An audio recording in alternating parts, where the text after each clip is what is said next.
सूखे पेड़ से कोलू कबूतर कुछ सूखी लकड़ियां काट रहा था। आज तो मैं इन लकड़ियों को काट दूंगा। मुझको जल्दी अपना घर बनाना है, नहीं तो बारिश शुरू हो जाएगी तो मैं कहाँ रहूंगा। गोलू उन लकड़ियों को काटकर अपने घर की तरफ चल पड़ा। तभी रास्ते में टुनटुनी कुछ फल लेकर आ रही थी। गोलू उसको देखा तो कहा कि अरे बेन, थोड़ा दे दो ना, मुझको काफी तेज भूख लगी है। टुनटुनी चिड़िया काफी अच्छी थी। कोई बात नहीं भैया, लो खा लो, मैं दूसरा ले आऊंगी। गोलू को देकर चली गई। गोलू अभी खा रहा था, तभी यह चली गई। अरे ये तो चली गई, इनको धन्यवाद बोलना था। चलो कोई बात नहीं, कभी बैठाएगी तो बोल दूंगा। गोलू उन लकड़ियों को लेकर अपने घर चला गया और अच्छा सा घर एक बनाने लगा। काफी मेहनत करते करते इधर शाम हो गया। सारे पक्षी अपने अपने घरों में छुप गए। अगले दिन जब सुबह हुआ तो टुनटुनी अपने घर के दरवाजे के पास बैठी हुई थी। तभी गोलू उसी रास्ते से जा रहा था। तभी टुनटुनी को देखा तो उसके पास गया। अरे बहन, मैं तुमको उस दिन धन्यवाद बोलना भूल गया और तुम चली गई। चिड़िया कहती है कि अरे कोई बात नहीं भैया, इतना गलती तो हर पक्षियों से होता रहता है, कोई बात नहीं। फिर गोलू वहाँ से चला गया। उसी घने जंगल में एक और रानू नाम की चिड़िया रहा करती थी। उसका घर काफी अच्छा था। उसके पास उसका एक छोटा सा नन्हा प्यारा सा एक बच्चा भी था। माँ, मुझको काफी तेज भूख लगी है, थोड़ा भोजन लाओ ना। हाँ बेटा, मैं अभी लाती हूँ, तुम चिंता मत करो। रानू घने जंगल में दाना चुगने चल पड़ी। तभी रास्ते में एक आम का पेड़ दिखाई पड़ा। उसके ऊपर काफी सारे आम लगे हुए थे। वहीं उसके बगल में ही जामुन का पेड़ लगा हुआ था। उसके ऊपर भी काफी सारे जामुन भरे हुए थे। फिर चिड़िया उस पेड़ के ऊपर गई, कुछ जामुन तोड़कर अपने घर की तरफ लौट गई। इधर इसका बच्चा रो रहा था, हे भगवान, कब तक मम्मी आएंगी, मुझको भूख लगा है। तब तक रानू उधर से आ गई। देखकर बोली कि लो बेटा, खा लो, काफी देर हो गई ना आने में। चिड़िया का बच्चा उस जामुन को पेट भर खा लिया। पूरे जंगल में काफी तेज झिमझिमाझिम बारिश हो रही थी। जंगल के सारे पक्षी अपने अपने घरों में छुप गए थे। उसी जंगल में एक गरीब टुनटुनी नाम की चिड़िया रहा करती थी।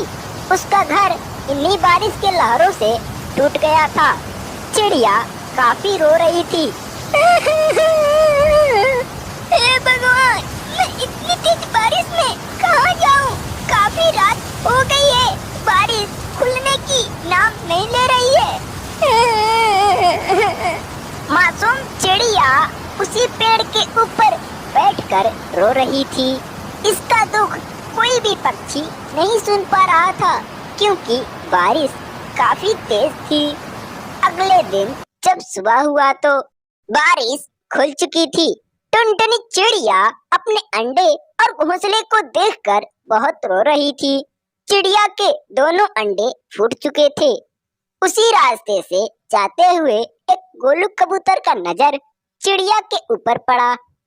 गोलू कबूतर उसके पास गया, कहा कि चुप हो जाओ बहन, हम पक्षियों को तो ऊपर वाला ऐसे ही सताता है। गोलू कबूतर चिड़िया को काफी समझाया। क्या करूं भैया, हमारा तो इसी बारिश में दोनों अंडे भी फूट गए। इसी जंगल में एक और रानू नाम की चिड़िया रहा करती थी।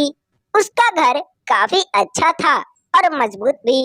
रानू अपने खेतों में काफी सारे केले का पौधा लगाई हुई थी।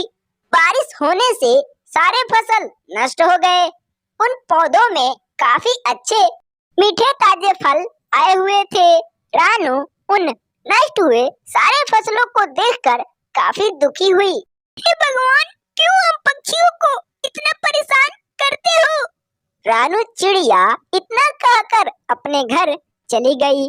जंगल के कुछ पक्षी अपना अपना घर रिपेयर कर रहे थे, क्योंकि बारिश से उनका भी घर उजड़ चुका था। धीरे धीरे शाम हो गया।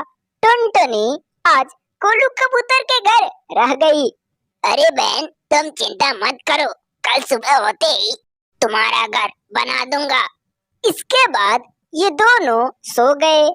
अगले दिन जब सुबह हुआ तो झिमझिम बारिश हो रही थी। टुनटुनी चिड़िया बारिश होते देख बहुत चिंतित हुई।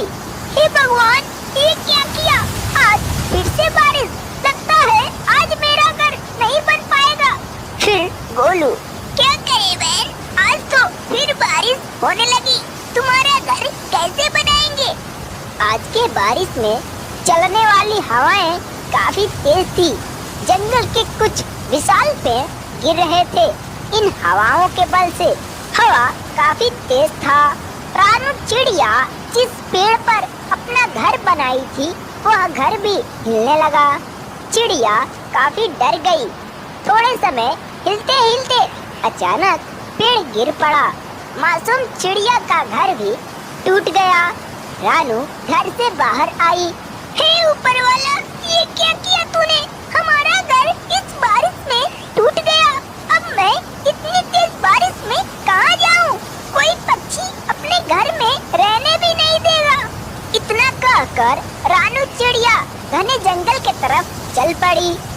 तभी उसको एक टूनी नाम की चिड़िया आवाज देते हुए बुलाई कि ओ चिड़िया बहन, सुनो, इधर आओ। तब रानू उसके पास गई। अरे बहन, तुम इतनी तेज बारिश में बाहर क्या कर रही हो? जंगल के सारे पक्षी अपने अपने घरों में छुपे हुए हैं। रानू चिड़िया अपना सारा दुख उससे बतलाई। क्या करूं बहन, हमारा घर इस बारिश में टूट गया, इसीलिए हम दूसरे जंगल में जा रहे थे। रानू की दुख सुनकर टूनी भी थोड़ा दयालु हुई। कही कि कोई बात नहीं बहन, आज तुम मेरे घर रह जाओ। बारिश खत्म हो जाएगी तो फिर अपना घर एक बना लेना। इधर बारिश खुलने की नाम ही नहीं ले रही थी। धीरे धीरे शाम हो गया। जंगल के सारे पक्षी अपने अपने घरों में छुप गए। बारिश बंद नहीं हुआ। अगले दिन जब सुबह हुआ तो बारिश बंद हो चुकी थी। जंगल के सारे पक्षी अब खुशी खुशी इधर उधर उड़ने लगे। गोलू टुनटुनी से कहा कि ओ चिड़िया, चलो जंगल में तुम्हारा घर अब बना देंगे। फिर ये दोनों नदी के तरफ लकड़ियाँ लाने चल पड़े। अभी जा रहे थे तभी टुनटुनी को कुछ लकड़ी दिखाई पड़ा। ये दोनों उन लकड़ियों के पास गए। तभी चिड़िया को एक मिट्टी का घर दिखाई पड़ा। चिड़िया गोलू को भी दिखलाई। फिर ये दोनों उस मिट्टी वाले घर के पास गए। चिड़िया उस मिट्टी वाले घर को देखकर काफी खुश हुई, क्योंकि उस घर में कोई भी पक्षी रहता नहीं था। घर भी काफी अच्छा था। बगल में स्विमिंग पूल था नहाने के लिए। चिड़िया को वह घर काफी पसंद आया। फिर ये दोनों आपस में कुछ बातें किए। चलो बढ़िया हुआ टुनटुनी, तुम्हारे लिए एक अच्छा घर मिल गया। चलो अब मैं चलता हूँ, तुम इसी घर में रहना। टुनटुनी तो खुश थी। फिर चिड़िया अपने घर चली गई। गोलू भी अपने घर चला गया। हेलो बच्चों, कैसे हो? अगर आपको हमारी यह वीडियो पसंद आया तो प्लीज एक लाइक जरूर करो और ऐसे ही टूनी चिड़िया की कहानी देखने के लिए हमारे इस चैनल को जरूर सब्सक्राइब करो। पूरी वीडियो देखने के लिए आपको धन्यवाद।